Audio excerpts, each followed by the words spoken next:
He said it's a deal breaker if I go on that trip, so I went anyway and posted a bikini pic with my guy bestie. I mean, what was I supposed to do? Let him dictate who I can hang out with and where I can go. I'm Paisley, 29, and I'm still trying to process how my entire life imploded over one stupid beach weekend. Zachary and I had been married for 4 years. Things were mostly good. We had our starter home that we were slowly fixing up, decent jobs, and a pretty normal life. He works in project management where he has to travel sometimes, and I have an office job that pays the bills. We weren't rich or anything, but we were comfortable. I thought we were solid, until Austin became this massive issue out of nowhere. Austin and I have been friends since sophomore year of college. We actually dated briefly before I met Zachary, but it wasn't serious, just a few weeks of hanging out that fizzled out naturally. I never felt the need to tell Zachary about that part. It wasn't relevant. And, honestly, it would have just created drama for no reason. Austin's always been my go-to person when I need to vent or just hang out without overthinking everything. Our friend group has this tradition of going to Myrtle Beach every summer. It started in college, and somehow we've managed to keep it going despite everyone getting older, getting married, and some having kids. It's the one thing I look forward to every year. 3 days of no responsibilities, just relaxation and fun with the people who've known me forever. This year Zachary suddenly had a problem with it. He'd been making these little comments about how close Austin and I were for months. Like when Austin would text me late, Zachary would do this dramatic sigh and ask, "What does Austin want now?" Or he'd make these little digs about how I light up when Austin calls. I'd roll my eyes and move on because it seemed so childish. But then it escalated. 2 weeks before the trip, we were having dinner when Zachary said, "I don't think you should go to Myrtle Beach this year." Just like that, out of nowhere. I laughed because I thought he was joking. When I realized he was serious, I was floored. He said he didn't like the energy between me and Austin, whatever that means. He actually said it was inappropriate. I've never cheated on Zachary, not once in 4 years. The accusation made my blood boil. The argument got heated. I reminded him that these are my oldest friends, people I've known way longer than him. He countered by pulling up my texts with Austin. He'd gone through my phone while I was showering. There was nothing even bad in them, just some inside jokes and plans for the trip. But Zachary fixated on this one message where Austin said he couldn't wait to see me in my new swimsuit. It was a completely innocent comment about a swimsuit I'd shown our whole group chat, but Zachary acted like it was some secret code. That's when he dropped the ultimatum. If you go on this trip with him, it's a deal breaker for me. Those exact words, a deal breaker. 4 years of marriage, and he was ready to throw it all away because I wanted 3 days at the beach with friends I've had forever. I'd be lying if I said I didn't consider staying home, for about 5 minutes. But the more I thought about it, the angrier I got. Who was he to test me like this? To make me choose? I've always been independent. It's one of the things he said he loved about me when we first met. Now suddenly it's a problem?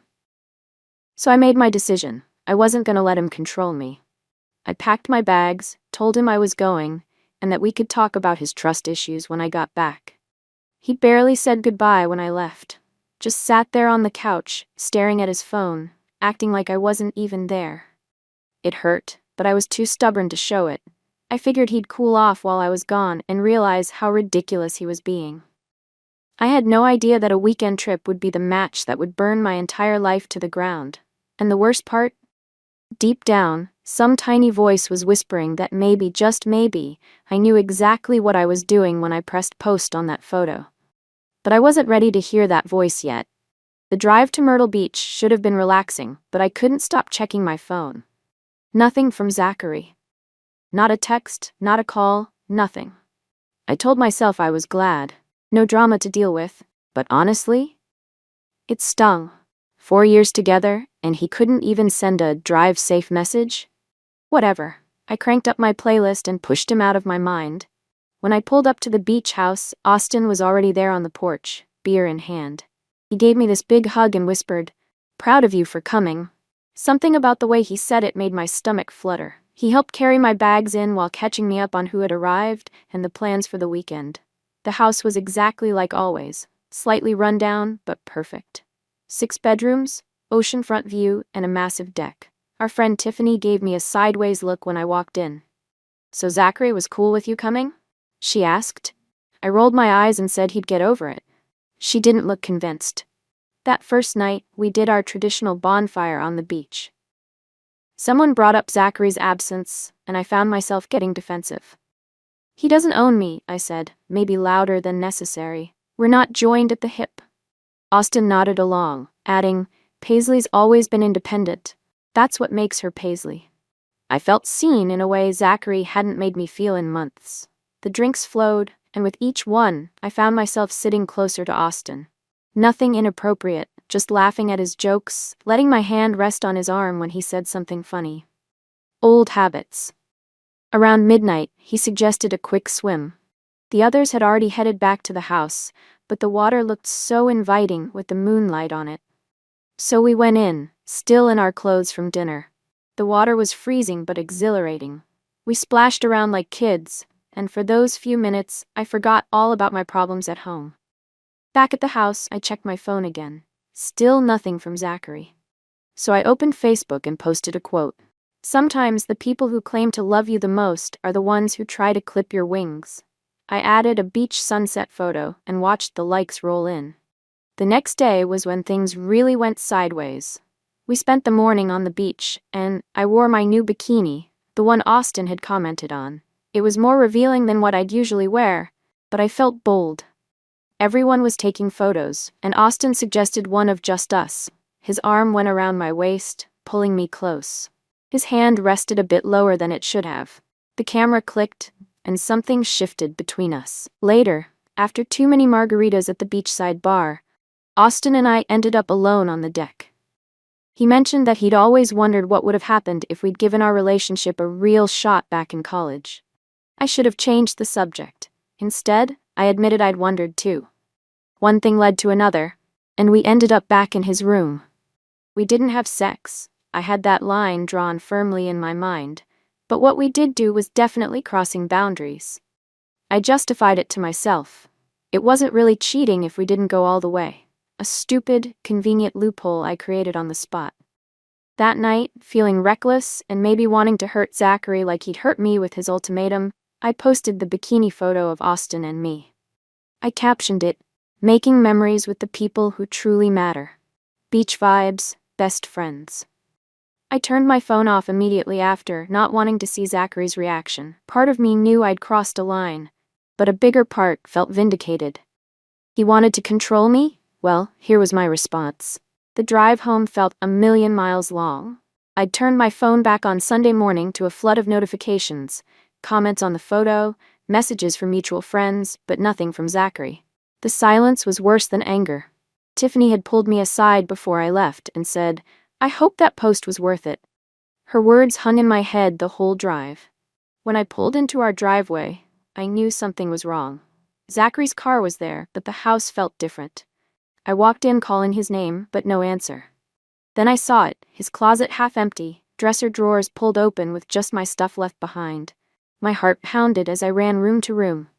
In the kitchen, I found his note. "Staying at Jake's. We need to talk, but not tonight." I called him immediately, but he sent me to voicemail. I texted, "Are you serious right now? You're moving out because of a photo?"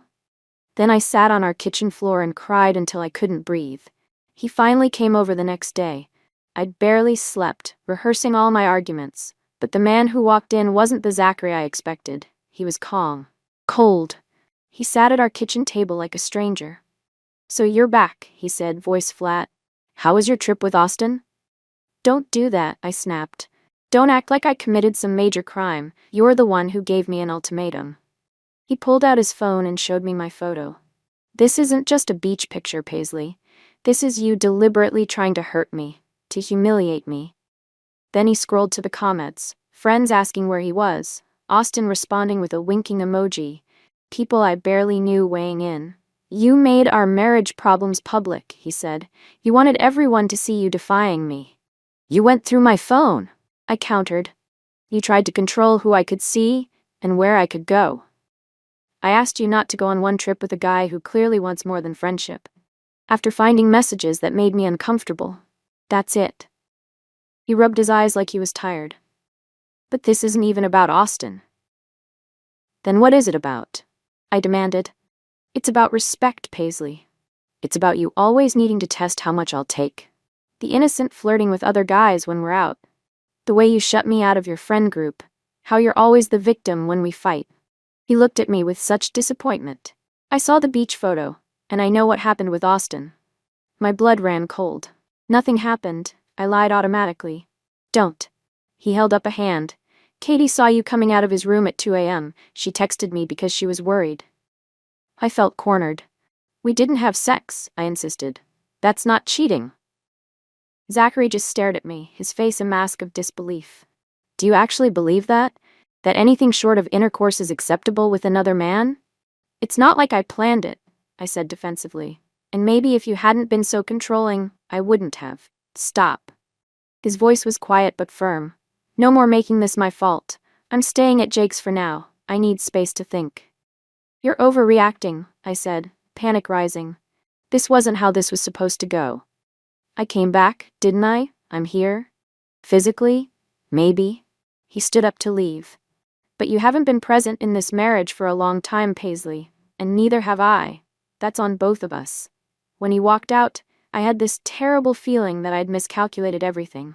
That what I thought was a game of chicken, who would back down first, was actually the end of something I wasn't ready to lose. After Zachary left, the fallout hit like a tsunami. I made the mistake of checking Facebook, where that stupid bikini picture had become a whole thing. Mutual friends were commenting with little supportive messages to Zachary. Even my cousin Amber, who I thought was firmly on Team Paisley, wrote "Sending you strength Z" with a heart emoji. Like I was the villain in this story. I called my mom in tears. I gave her my version.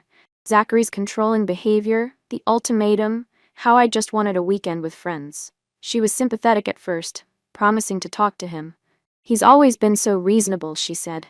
I'm sure this is just a misunderstanding. But 3 days later, after she'd spoken to Zachary, her tone completely changed. You did what with Austin? She demanded. Paisley Ann, I raised you better than that. She went on about marriage vows and respect. When I tried to explain my technical loophole about not actually having sex, she practically hung up on me. Even my own mother was judging me. Then came the awkward run-in with Austin's girlfriend, Megan. I hadn't seen her since the trip. She couldn't come because of work. I was at the grocery store when she approached my cart with ice in her eyes. Hey Paisley, she said with a smile that didn't reach her eyes. How was the beach? Austin told me you all had quite the weekend. My stomach dropped. It was fun, I managed. Same as always. She studied me. You know, Austin told me everything about your little after-hours activities. She leaned in closer. And just so you know, he laughed about it later, said you seemed to think it meant something, that it was just Paisley being Paisley. I felt like I'd been slapped. He's my friend, I said weakly. No, honey, he's my boyfriend who you've been inappropriate with, and you're a married woman who should know better. She pushed her cart past me. Or I guess we're a married woman? I hear Zachary's filing papers. Filing papers? My heart raced. She had to be lying to hurt me. But when I got home, I checked Zachary's browser history on our shared laptop. There it was, a consultation with a divorce attorney scheduled for the next day. The worst came when my friend Tiffany finally told me what everyone was saying behind my back. We met for coffee, and I could tell she was uncomfortable. Just spit it out, I said. She sighed. Look, what you did on the trip, it wasn't cool. And not just the Austin thing, the photo was deliberately hurtful. Zachary tried to control me, I insisted. Did he, though? She looked skeptical. Because from where everyone else stands, he set a boundary in your marriage that you bulldozed over. And then you humiliated him publicly. It was just a beach photo, I protested. With a guy you used to date, which, by the way, I can't believe you never told Zachary about, with his hand on your ass and a caption about people who truly matter. Right after your husband asked you not to go. It looked calculated, Paisley. I sat there, speechless for once. And then there's the Austin thing, she continued. Katie told everyone what she saw, and now Austin's telling guys at the bar it wasn't even the first time. He's lying, I said. blood running cold. That never happened before. Tiffany just gave me a look. Maybe. But here's the thing, people believe him. Because of how you've acted. All the flirty comments, the inside jokes, the way you prioritize him. He's my best friend, I said weakly. No, I'm your best friend, she said. And as your best friend, I need to tell you, you messed up. Big time. And I don't know if you can fix it. As I drove home, I realized something I'd been avoiding. People weren't just taking Zachary's side because they liked him better. They were taking his side because in this scenario, I was actually the one who'd done wrong. And that was a hard pill to swallow. After a week of silence, I decided I needed to fix this mess. I wasn't ready to admit I was completely wrong, because hello, the ultimatum was still controlling, but I could see I'd taken things too far. So I texted Zachary asking to meet for dinner. To my surprise, he agreed. I spent hours getting ready, choosing an outfit I knew he loved, the one I wore on our first anniversary. I made reservations at the Italian place where we had our rehearsal dinner. I was going to remind him of what we had, of our history. I practiced my apology in the mirror, not too submissive, but just sorry enough. When he walked in, my heart skipped. He looked good, but tired. He sat down without kissing me hello, and I knew this wouldn't be easy. I'm glad you wanted to talk, I started. I've missed you. He nodded but said nothing. I want to apologize, I continued, reaching for his hand. He let me take it, but his fingers remained limp in mine. Things got out of hand at the beach. The photo was thoughtless. And what happened with Austin? He asked directly. I faltered. That was a mistake. I'd been drinking, and I was upset about our fight. It didn't mean anything. So you admit it happened? His voice was steady, but I could see the hurt in his eyes. Yes, but it wasn't. We didn't actually. I stumbled over my words. It wasn't full-on cheating. He pulled his hand away. Paisley, if I did exactly what you did with a female friend, would you consider it cheating? The question caught me off guard.